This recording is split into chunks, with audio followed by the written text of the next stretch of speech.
Hi, my name is Bookman Muapoe. This is me. This is me. This is me.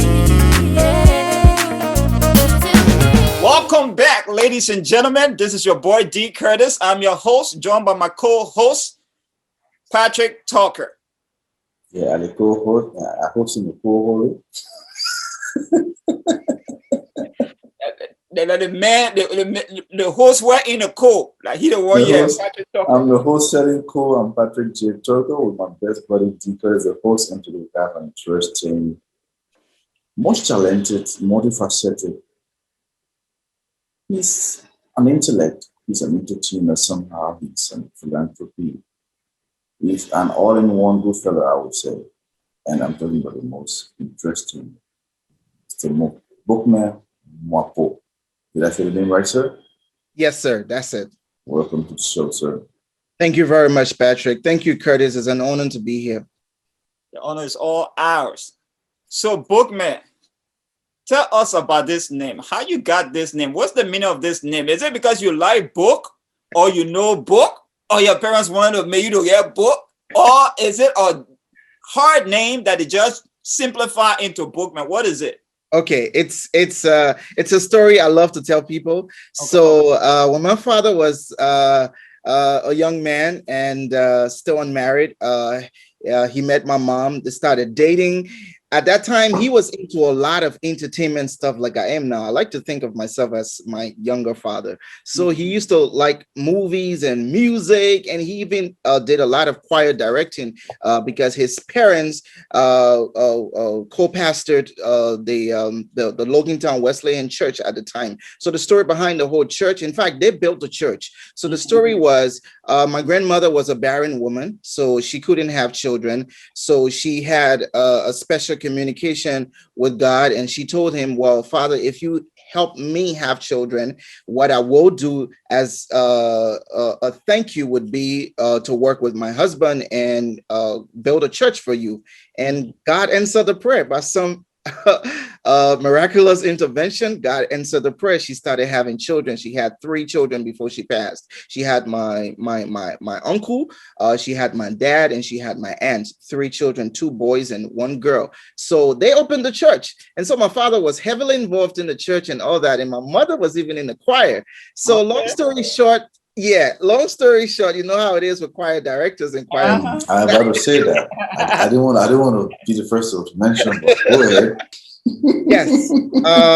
My dad was the choir director at the time for the Logantown Wesleyan Church, and my mom was in the choir. So long story short, they met, got married, and started having kids. Since he was already a very, regular follower of the TV show, The Good Times, and fond of this character called the Bookman, it just stuck with him. So when they had me, he said, well, this guy will be called Bookman. And even my mom was surprised, like, what kind of name is that? And my grandfather was not happy. He said, no, you can't name my grandson Bookman. Who's called Bookman? I've never heard such a name before. We'll name him John, which was his name. He's like, well, can we just name him John Bookman Muapoe? He's like, okay, fine. That's fine with me. But Bookman is outrageous. So the name just stuck. Part of my my high school days, some of my high school friends know my John name, but the Bookman kind of stuck around the 6th grade and went all through when I completed high school and then college. So it was, but the official name is John Bookman Muapoe, but Bookman Muapoe is basically what most people know, and it just stuck. Let's see. Bookman Muapoe. Yes. So the Muapoe name is, I don't want to say it's unique, but it's not often heard. Or is there an origin to the name Muapoe? Yes. So Muapoe is there's also a story behind it. The full name used to be Se Muapoe, which is from the Bassa tribe, which literally translates to I'm not happy.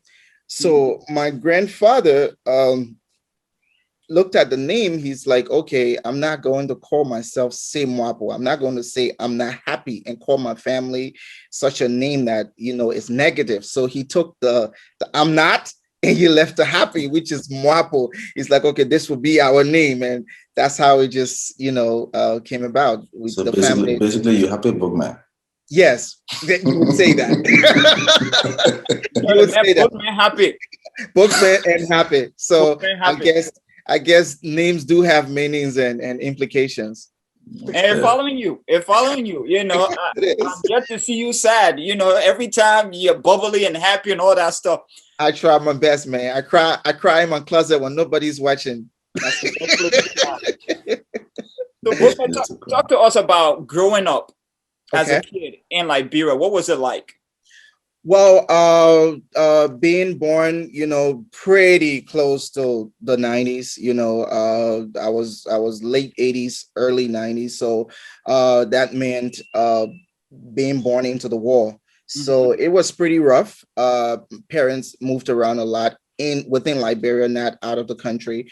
Everybody was, sent into survivor mood. It was a tough upbringing, but we were saved. God kept us safe. When the war was over, the first war was over, obviously, then we started talking about, going to school, which was pretty easy for us because, like I gave you the background with the church, the Logantown Wesleyan Church. My grandmother had built the church for her, in response to the promise she made to God for him giving her children.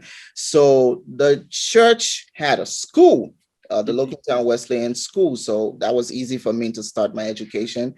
Was there up to the 6th grade, went to another local school. And then as God could have it, my mother started a teaching job at one of the only American schools in the country at the time, which was the Maserati International. Yeah, so I enrolled there. I mean, generically, my parents couldn't afford to send me into that school, but because my mother was a teacher and every teacher had wards, you had, I think, up to 5 students you could send to the school as some of your benefits of being a teacher. I was able to attend, and that pushed me all the way up to, I think, 10th grade. I had to go to another local school in the area and then graduate high school. But growing up, man, it was a bit of everything. I mean, I see myself as someone whose childhood is similar to most, young people growing up during the time of the war. There was a lot of ups and downs, but at the same time, there was also a lot of prospects. The picture you show in there, that's interesting. You're gonna tell me where you got that from later, but that was when we. That was when we were working with the UN missions in Liberia. We were the messengers of peace. Definitely, we had a performance. So every year in September, the United Nations celebrates what's called the International Day of Peace. So this year, we celebrated with the UN missions, and they had what's known as messengers of peace at the UN headquarters in New York. And one of the messengers of peace was Hollywood actor Michael Douglas. He was there. Actually, he was the lead messenger of peace. And we did a skit. We did a skit on a live teleconference, and it was about Liberia, the stages of the war and the fact that we have found peace and all that, and we were rebuilding and putting the pieces back together. Man, I tell you, after performing this skit, as a matter of fact, I was what became known as peace in the skit. I was I was the guy who was representing the state of peace or the state of harmony and rebuilding and reconstruction and all that. So at the end of that skit, that picture is really powerful. At the end of that skit, Michael Douglas said just few words. He said, and this is something that's not really fond of him, right? He's a really cool guy. He's put together all the time, but he was so impressed in the midst of everybody and all these countries joining us on the live teleconference. He just shouted, "Liberia, I love you." And everybody was like, whoa, Michael Douglas, the Hollywood guy, saying that about a war-torn country, or a country that's been through a lot of, turmoil and issues. And it was just powerful. It made headlines in almost all the UN journals that came out that year. It was Michael Douglas just expressing his love for Liberia. So that picture, Great. thank you for bringing it up, is really powerful. It struck a lot of good Quick memories. question, Bookman, just to take it back to high school. How often were you provoked with your name? Or let's say teased? Well, I don't think I was teased that much. For the most part, people that don't know me well and start getting to know me from the very onset don't really believe it when I tell them my name is Bookman until they see some proof, like an ID or something. Once they do see your proof, then they'll be like, okay, that's weird, but it's it's unique, So they just go into the state of, okay, he's lying about his name. But once they know it's my real name, then okay, well, it's unique. Well, I've not really been teased much, but in cases where I think I was being made fun of, it was just, well, maybe my high school, not high school, but college friends, like Cuttington, it's a tough campus, you've got to be tough. But my friends made jokes about it, but it wasn't anything serious. But it was like, okay, so you're really going to tell us your parents named you Bookman? Like the rest of us are stupid and we don't know book. I'm like, that's not the meaning. I'm like, that's not the meaning. But if you take it like that, well, suit yourself. So apart from being this peace maker, what else were you involved in Africa or in Liberia? A huge part of my being in Liberia was radio work related. So I've always been the guy who has a thing for the microphone. So part of growing up was starting off with the child broadcasting program, which is really huge in Liberia. I don't know about African countries, but child broadcasting programs in Liberia are huge. They are career makers. They are, a program. They're programs that young people look forward to every year. Two programs young people look forward to every year in Liberia: the Child Broadcasting Program and December 11. AC, yeah. So, which is the Day of the African Child. So those are really two strong programs. So that was how I started. I was involved in a lot of radio work, starting off with Radio Veritas. Of course, that was the very first time we went on air as child broadcasters. And then at the time, my father was in Ghana. He met a young man there at the time, one Roosevelt Woods. Roosevelt Woods used to work with the UN missions, but he was doing just a program. He was doing a program that linked diaspora Liberians with Liberians in Liberia with this programs called, with some program called Greetings. So what he would do, he would record voice messages of people in America saying greetings to their family members in Liberia and play it on the radio every weekend. It was on a Sunday. So when my father met Woods in Ghana, he said, well, I have my son in Liberia. He kind of likes the radio. So if you go back, try to meet up with him. And I took advantage of the opportunity. As soon as Woods got back to Liberia and got in touch with me, I started going to see him. So it was just around the time the child broadcasting season was coming again. So when it started, Woods was able to get me connected with Unmer Radio, and we started doing a kids program. And it just pivoted from there. That was basically how the whole thing started, and I just went from there to doing broadcasting at a couple of stations in Monrovia before I started college, and I started doing it in college. So, Bookman, you would tell us everything about this great humble beginning without telling us about how you used to be this right here. Oh. How could I forget? Let's talk about sex. Yeah, let's talk about sex coach. Yeah, barely. Well, this is also a very, very important part of my being in Liberia and my coming up and all that. This was we were the pioneer host, you would say, for Let's Talk About Sex. So basically, the Population Services International Office in Liberia launched this program, and they needed full young people to host. And the pool of people that came for auditions, man, we had up to like 500 young people. Can you imagine? If somebody looked you in the face and say Patrick or D. Curtis, you are selected as part of 4 people from a pool of 500. How Wow. special would that make you feel? That's Very special. impressive. But 500 though, everybody want to talk about sex in our country. Hey, that's just that. Okay, so the thing is, it's got a catchy name, but the program was just about sexual reproductive health topics for young people. Okay. So Okay. Let's talk basically, about how to sex, use a baby. condom, Let's how talk to about prevent you pregnancy. and me. Let's talk about all the All good the things, good all the things, bad And things. that make me. Let's talk about sex. I'm listening to the theme That Salt song. and Pepper song, man. That Salt and Pepper song. Every time it came on the radio, young people knew they had to gather around and listen to 4 young people talk about topics that were important to them. So thank you for reminding me, man. I'm going and talking about coming up and I'm forgetting. Let's talk about sex, which is a big part of my being in Liberia. Thank you, man. You did a lot of good research, though. What else did you find? Yo, wait. Yo, wait. wait. Come and see. Talking about sex, tell us, my man. So, like, when you're off the radio, I know the ladies were just throwing the stuff at you, right?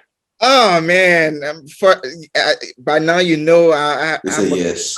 I'm a Christian guy, so Okay. I've got to Christian, keep my Christian values. About the past. You know, the Bible tells us, man, you can't be equally yoked with the word. You got to separate yourself. So Christian, can you something? Okay, why are you separating yourself from the world? Wait, let me ask you, man. Yeah, go ahead. Since you're Christian and you can't eat something, you still got game?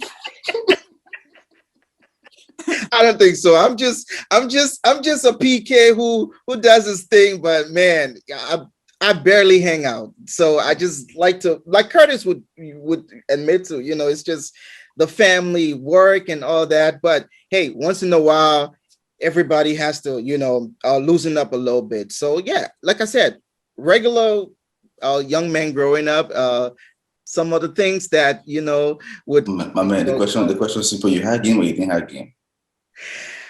I don't think I have much of a game. Yeah, I was more like the nerd, you know, the guy who would, you know, rather stay home and read and that's what they call the man bookman. But instead of going out to the let's club. put it to a test, right? The man here, you here. Let's see what the men still got game. We came across this beautiful girl, Okay. right?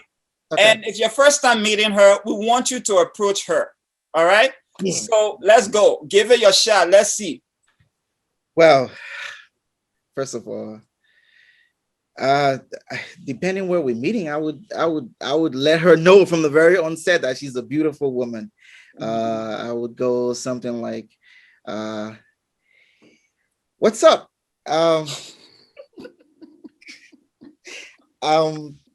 I see you come around here a lot, and I too come around here a lot. So, what's your name? Mm-hmm. Well, I don't mean to sound so, you know, in your face or matter of fact, but I was wondering if maybe you would love to have a drink with me sometime, like coffee, anything. Okay. Right, yeah. The only thing I hear, you know, what's up?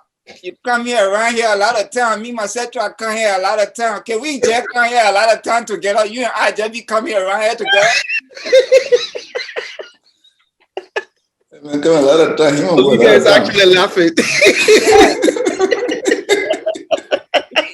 You come bring our American style. Can we drink coffee? Can we like? So where you met? Where you met her? Saying you won't be talking about drinking coffee and stuff. Okay, Olivia and I, we met partially online and partially in person. So it was the mixture of both.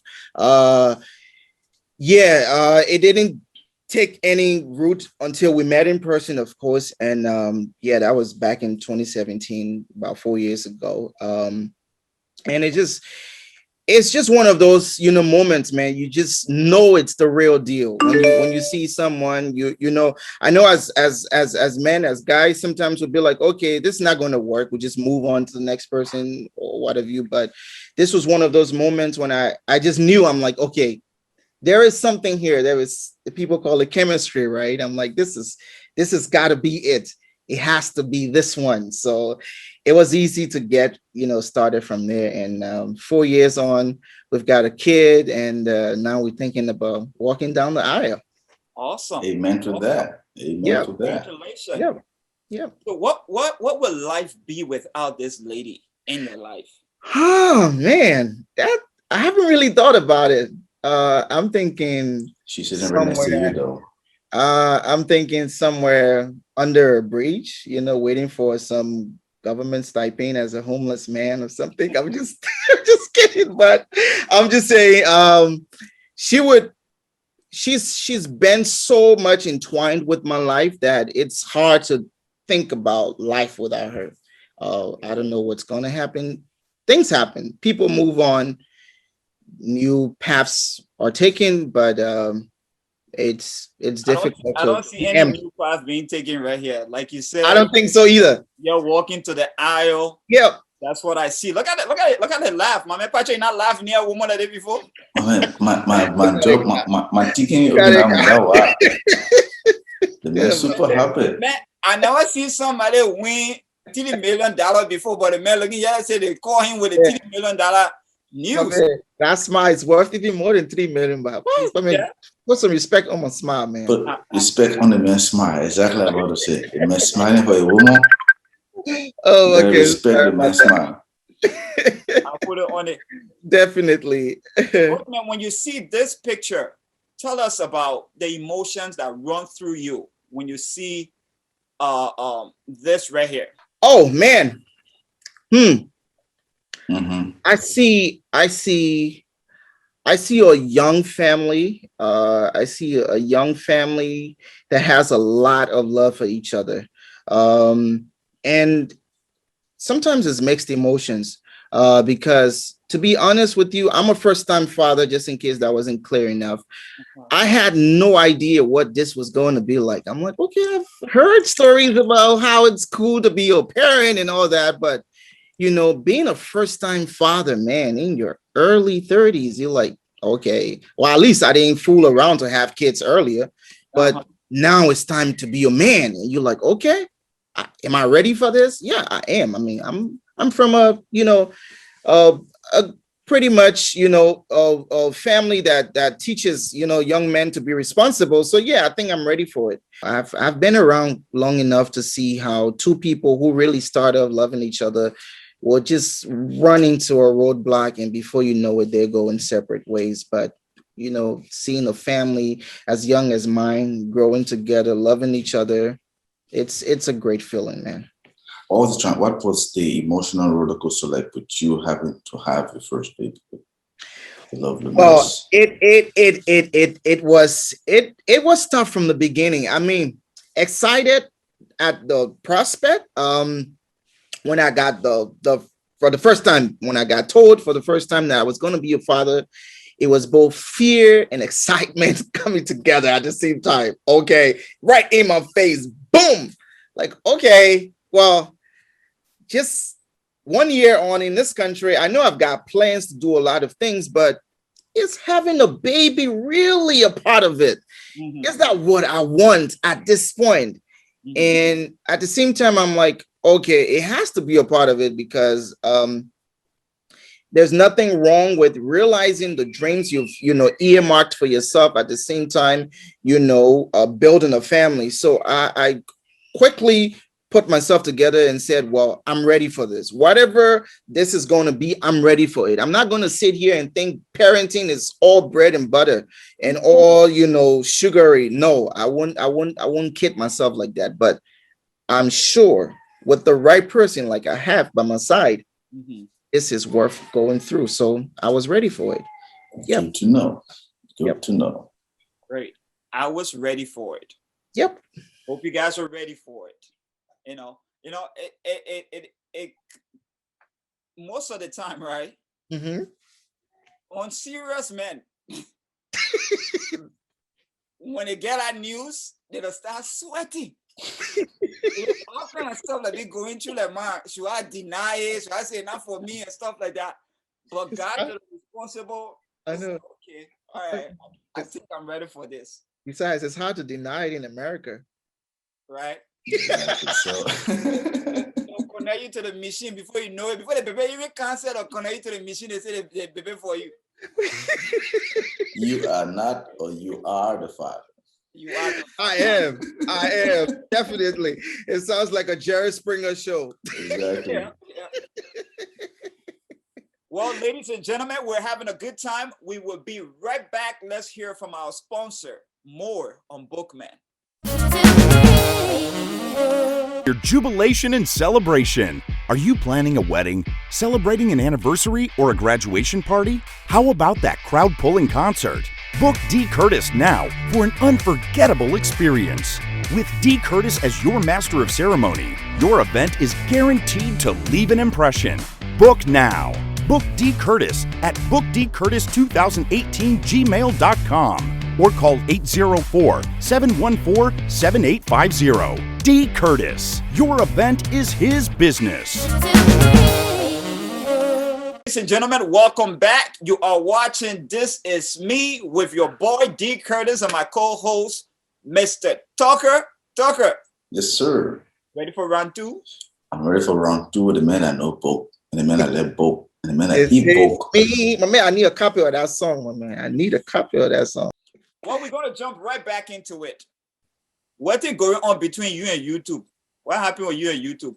What's going on with YouTube? Right, you tell me what thing happening with you and YouTube? Why you only get one subscriber on YouTube? Okay, so all these things you finding are probably old accounts. You know, like things are open like years and years ago that I didn't even continue with. So at this moment, I only have a YouTube page for my podcast, and I don't have a lot of followers on that either. I have a lot of most of my online presence is on Facebook. So Quick other than question. that, Your yep, subscriber that who that a Jew or somebody else? probably myself. Maybe I'm the only one, but that could be an old account. So I don't really use YouTube like that. I don't have much YouTube followers. Yeah, so it's just Facebook most of the stuff that I do. Well, in all seriousness, that was just a couple of jokes we found along the line. Right. In all seriousness, you said something. You said working 9 to 5 will not make you successful.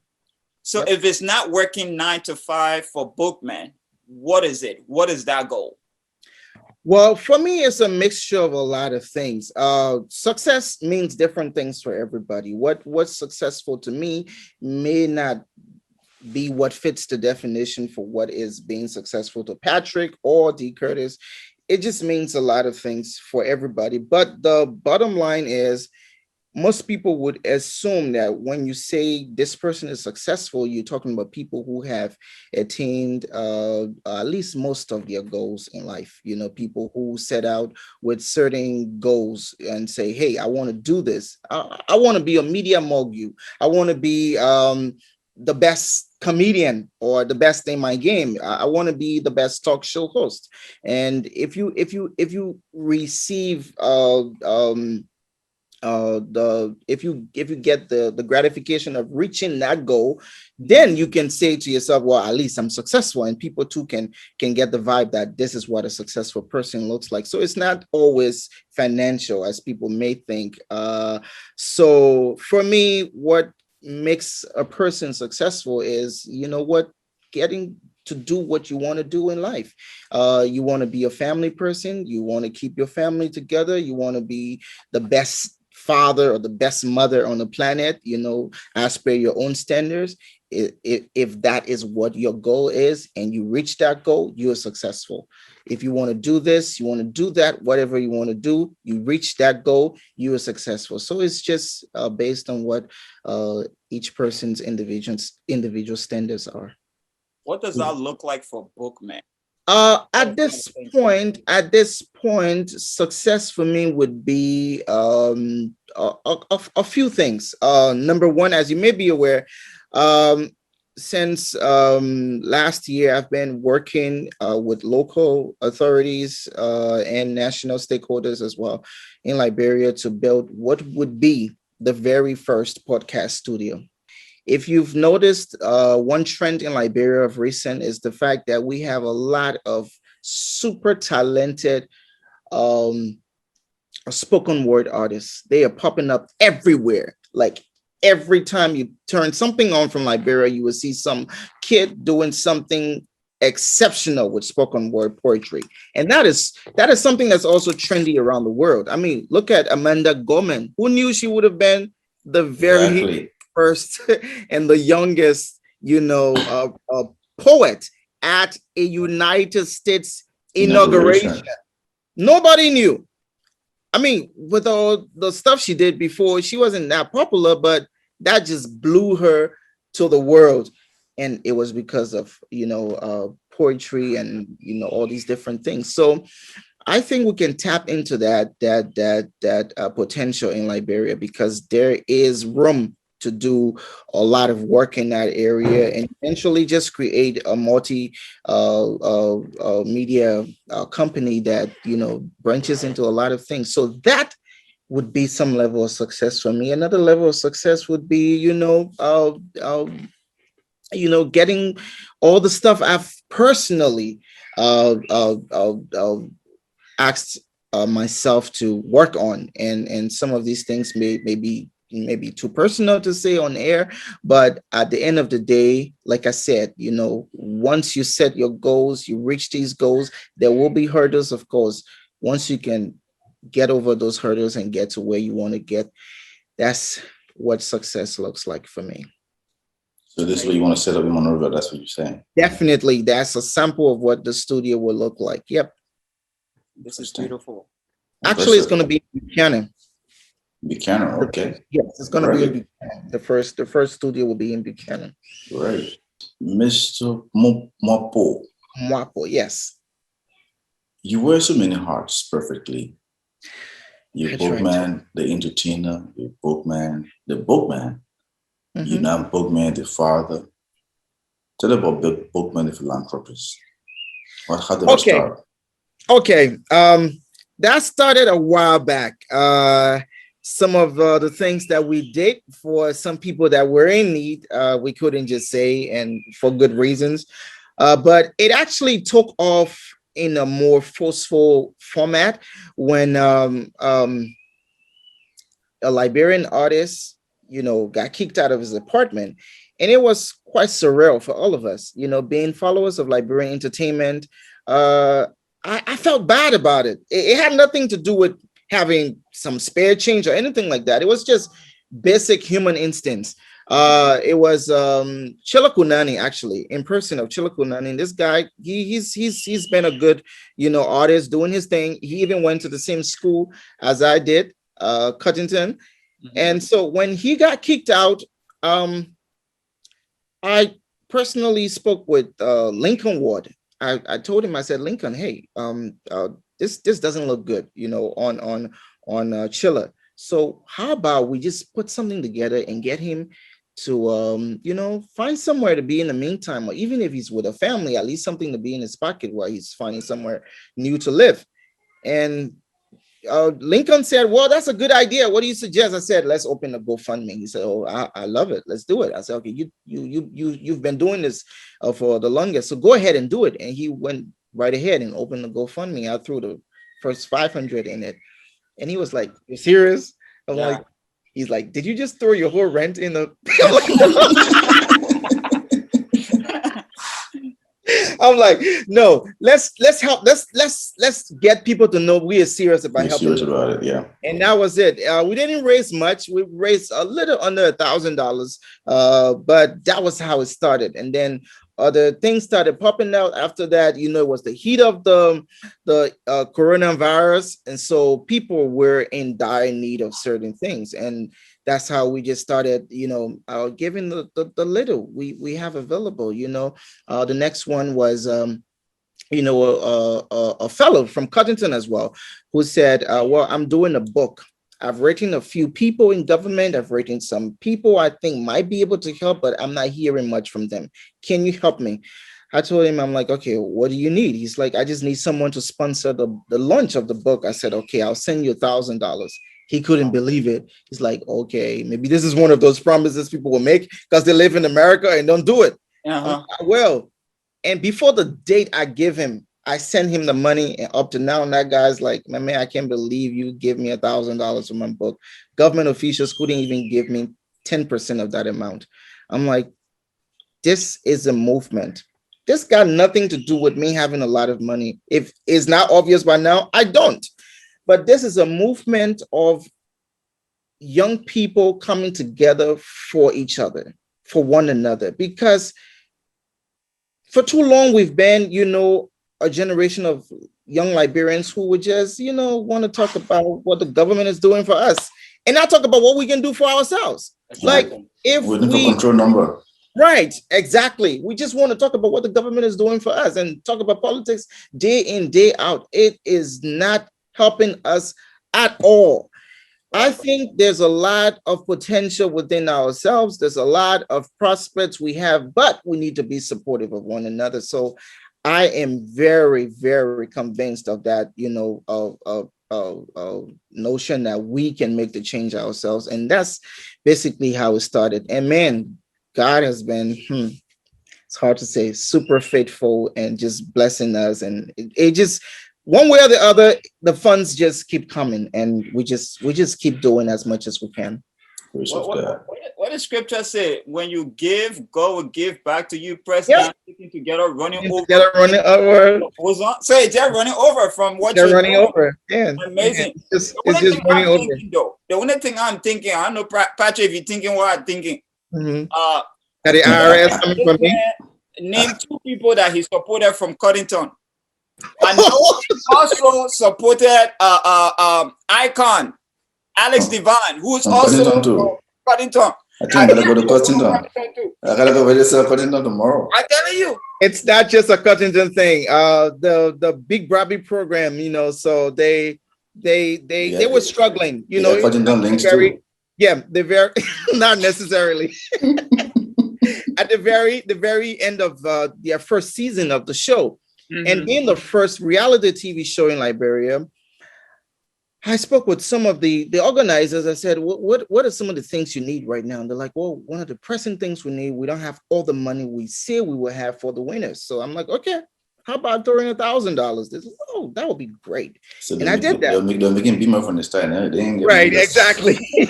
Exactly. And I donated $1,000 to that cause as well, and a lot of other different things. The Liberian Music Awards, they had the show. It was the same coronavirus issue going on, and I asked them, I'm like, okay, what if I send 8 people to the show and pay for VIP tickets for them, actually 9 persons, and pay for VIP tickets for them? Would that help? But like, that would be a great help. And I did that. I was like like 500 or so. And I did that as well. There were other things that we were involved with. Just quite recently, there's this artist from Atlanta. She said, hey, I'm doing my music video. I need to go to Liberia. I don't have the money. I have a budget. Can you help with it? I'm like, okay, I'll show the sum of the budget. We did that. Some artists will come for a show. They'll be like, hey, we need somewhere to stay. I'm like, okay, I have an apartment. I don't have a house, but wherever you are, let's see who can get you there. Wherever you want to go, like a hotel or whatever, let's help with moving you around. If you want to get picked up to go here and there, we do our best. We can say all these things, but like I said, at the end of the day, we do this for one common denominator, and that's Liberia. I'm not saying, okay, if you're from Cameroon or Gabon or Ethiopia, I wouldn't help you if I wanted to, or if I had the chance to. But at the end of the day, we have to support our very own, because it's incumbent upon us to see the motherland rise, and that's the number one goal for us. That's right. From us here, this is me to you. We admire you. We appreciate you. We say thank you. Let God continue to open their doors so you can continue to pour out. Thank you very much. Thank you, sir. Speaking of Liberian entertainment, what is your observation of the Liberian entertainment scene compared to our neighboring country? That's a very great question. We've said this over and over. We've come a long way. I mean, from the very onset of hip hop, people complain, well, the quality is bad. Look at the songs from Ghana. You hear the songs on the speakers that are coming from Ghana, they sound better than the ones you guys are making. Okay, we hear you. People like Infectious Michael, people like the late Quincy B, all these guys, they've really invested a lot of time and resources into producing quality sound, and other producers as well. Stone Log Shine, all these guys. I may not be able to name all of them. So right now, the debate is not about quality because we've already surpassed that. Okay. Liberian music has the quality that people yearn for from the beginning. So we've made that progress. Collaborations, we've done a few. I mean, we've seen the likes of Cypher the King collaborating with Timaya. We've seen Kobasi collaborating with Amiga Star and the BET award winner like Davido. That is so huge. And sometimes I get frustrated with him because he's a friend of mine. Again, we go back to the Cuttington thing because he's a graduate of Cuttington. That's what I'm telling you. No, actually, that's what college does for you. That's what school in general does for you. You put for good people. Yeah. So I talked to him like a little brother. I'm like, man, you should be cashing in on this collaboration with Davido by now, or at least in the process of doing that, because that's, for me, the highest any Liberian artist has gone with an international artist. So he's doing well. He's doing his thing locally as well, getting involved with politics too, which I have also expressed dissatisfaction over. I told him, hey, you got to slow down with the politics thing. You're a musician. You got to keep yourself as neutral as possible from these people. Politicians come and go. Governments end and begin every time. But your art, your business of music has to stay firm. So you got to be careful. I tell him these things all the time. So back to the question, we still got I wouldn't say a long way to go, but we've still got some work to do. We still have some work to do. We're getting there, and it's only a matter of time before we start to rub shoulders with artists from Ghana, Nigeria, other parts of Africa, and I would say the world. So we get in there. Liberian artists have been putting in the work. The producers, everybody alike, and the music game has improved over the time, but there's still a lot of room for improvements. I want to believe that, Liberians, I haven't been to Liberia for a very long time. All right. So I don't know what happens on the ground, but just from what I see on social media, where, artists in Liberia will release a song and boom, that song is everywhere in America, everywhere in Liberia, playing everywhere in Liberia. And yet we don't see a huge impact in the artist's life. I kind of tie that towards the marketing aspect of it and trying to get people to pay for the content instead of just receiving the content free of charge. Because I think we listen to it. We play them now, they play them at parties and stuff like that, but at what cost? Now, the reason why I brought the Gambian scene into it was, since radio stations are compelled to pay royalty fees, right, to the royalty board setup, and that's how the artists started getting paid. There you go. Okay. So that makes the value to it. Yep. The policy was installed to, one, make Gambians appreciate their own music.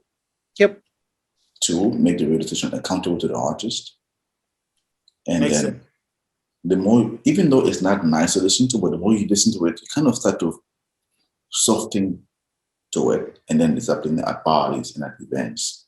That's the radio stations also, and then the marketing part comes in. But anyway, that's completely out of the show. Yeah. Let's move on. That's awesome, man. Maybe you could pitch that idea to the Liberian Music Union, Patrick. I mean, they would be you the Bookman, you don't pitch it, I will pitch it. You know how many people you know? Speaking of you the Bookman, you the first Liberian blogger to go, let me call it viral. Before Liberian blogger to go viral. Talk to us about that experience. Let me call it viral. Yeah, that man. Okay, good, you brought that up. That was pretty scary for me though, because I've never been at that level. So this was so what I do, if Patrick is not aware by now, what I do most of the time, I find trendy topics and just post about them. So at that time, the sad situation of George Floyd murder had happened here in Minnesota, and so it struck me like it did most Black men around the world. I just decided to write something about it, but before I did a lot of research first, find out who the officers were, their batch numbers and all these different things, reach out to some sources, and I got all that information, and I just decided to grab a few pictures and do a post. And I just did the post, and that was like somewhere around this time, just in the evening hours. And I'm like, okay, well, a few 100 or 2 people would just like it, and that's it. It would just die a quiet death. But I didn't pay much attention to the post until my friends started blowing up my phone. Like, dude, are you checking your post? You are trending. You're going viral. I'm like, what do you call viral? I'm like, okay. And I checked it, man, before midnight. I had reached pretty close to, what was it? Was it like 50,000 or something? Oh, wow. And I'm like, okay, this is crazy. Man, at the end of the day, the thing was going to over 300,000 hits. At that time, it had almost reached almost 1 million shares. I'm like, okay. And then the friend requests started coming in, the messages from different people explaining their situations they've had with the police. Or people started texting me from all over the world. That was the best part, right? That was the part that a lot of people didn't see, but that was the part, like, I felt like I was making an impact. For me, that was the winning part, because a lot of these people sent me messages and expressing themselves and pouring it. There was this one girl, I remember her. She's from she's Mexican, but she lives in the States. She explained to me how her brother got killed by the hands of police, and it was so surreal reading her text. And I'm like, okay, the fact that this post went viral, these people think, I can help them, get these stories out and be so much of a help. But that was a very scary and exciting moment for me. The scary part was, okay, I don't want anybody getting this thing confused and thinking I'm preaching too much about the Black Lives Matter and start to send out threats. But interestingly, no threats came through. Wow. Like, I didn't get any threats. I didn't get anybody telling me, hey, you better look over your shoulder or something. Wow. All the tons of messages I got, not a single person threatening my life. I'm like, okay, that's a good sign. But there was a fear. There was a fear for that. But that was, it's sad that the post went viral from a very unfortunate situation, but that was crazy. Yeah, it just blew up like that. And yeah. Talk about Reg Liberia. What is it all about? Okay, so this organization, Smiling Faces International, SFI, that's what it stands for.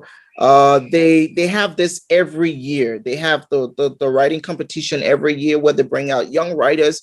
They have to be in high school, of course. They don't take college candidates. No, they have to be in high school. Yeah. And they have to have, a zeal for writing. And they do this every year. They ask them to write poetry and short stories. It's actually 2 categories, one poetry and one short story category. So every year to do this. So the organizers reached out to me. Sile Maxwell, he's the CEO. He reached out and said, well, Bookman, we just want you to use your platform, get the word out, and help us with some of the prizes we'll give the winners. So I'm like, okay, yeah, I can do that.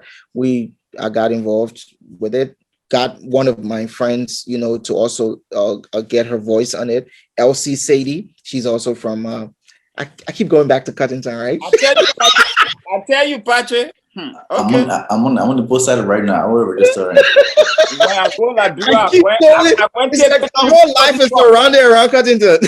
Yeah. Elsie is from Cuttington. That's where we met. So she's also involved in stuff like this. So we just decided to help them out. And definitely also at the end of the day, I was able to donate a certain amount to get some of the parents of these kids that have won the competition to go attend the show and see their kids get awarded. So yeah, that's how involved we were with the show, the organization of it. Before we go on, my son going to question them 2 years. So No, but arguably that's the best college in Liberia. Okay, that's to be debated. I know it's debatable. I know some UL people won't put me on the chopping board for A, but hey, it is what it is. Platinum boys. No, like Definitely. big boys. All right. So, Bookman, the next section is pretty much our rapid fire questions, short answers. Okay. If it require you to, elaborate a little bit, by all means. Okay. Tucker, you ready? Yeah. Let's see what the man got. Mhm. The man like Bookman. Then can be shit, man. Bookman, that's here. Can be shit, man. Okay. Who declared Saturday a national washing and cleaning day in Liberia? I would say it was a mix of grandmothers and mothers in general. They say you're in school, you brought a dead clothes. Come on Saturday. Then it's that for the old line. I'm a Oh, lion. yeah. I'm a lion. I'm a lawyer. You wash, you're not eating. I'm telling you. Question number 2. We've heard of the American dream. What is the Liberian dream? The Liberian dream. I don't think. Man, Liberia is unique, but I don't think we've really thought about anything as such as a Liberian dream. The phrase is coined from the experience of living in America and making a life of yourself and being a successful person at what you do. But if we can tailor that to Liberia, maybe that's something, another discussion for another day. But that is strange to hear people say the Liberian dream. I'll call it the Liberian hustle. Exactly. Somebody says to become a politician is steal money. Pretty much. Hustle now. Definitely.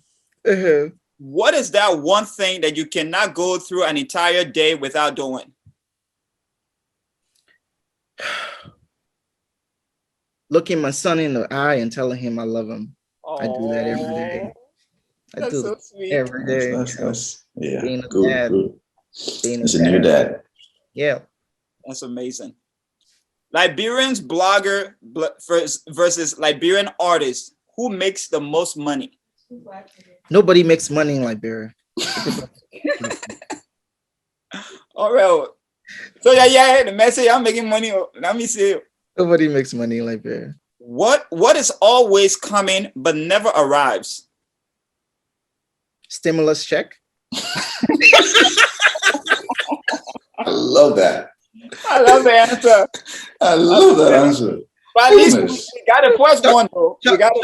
Chuck Schumer, and they're playing fun on Capitol Hill there. They won't release the mind. The message stimulus check. What can be broken but never held? Trust. Okay.